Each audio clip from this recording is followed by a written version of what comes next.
Hey everyone, welcome back to the channel. Have you ever looked back at your dating history and thought, wow, it's like I'm dating the same person over and over again, just with a different face? You're not alone.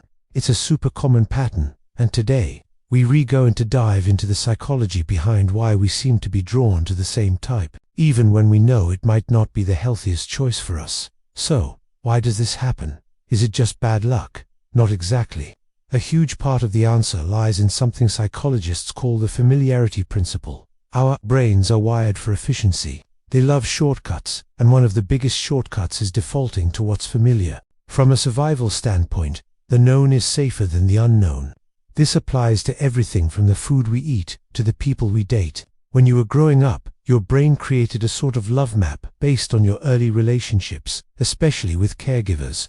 This map defines what love, connection, and attachment feel like to you. If that early environment was, say, emotionally distant or chaotic, your brain might unconsciously register that as normal. So, later in life, when you meet someone who recreates those same feelings, your brain goes, ah, yes, I recognize this. This feels like home. The tricky part is that your brain doesn't distinguish between what's familiar and what's actually good for you. It's just seeking that comfortable, known pattern.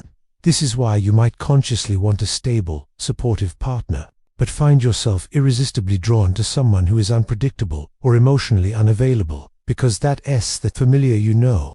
It's a classic case of your heart, or rather your subconscious brain, wanting what it wants, even if your rational mind is screaming no. This is why our tagline for today is so important. Familiar isn't always healthy. Recognizing this pattern is the absolute first step toward breaking it. It's not about blaming yourself. It's about understanding your own wiring. Once you become aware of your patterns, you can start to consciously challenge them. You can ask yourself, does this feel familiar because it's genuinely good, or just because it's what I'm used to? This process takes time and self-compassion. It involves learning to tolerate the discomfort of the unfamiliar, the feeling of a secure, healthy relationship that might initially feel boring or weird, simply because it's different. It's about consciously choosing what is healthy over what is merely familiar.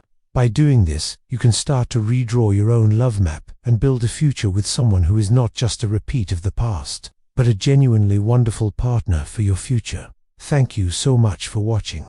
If this resonated with you, let me know in the comments below. And don't forget to like this video and subscribe for more content on psychology and relationships. See you in the next one.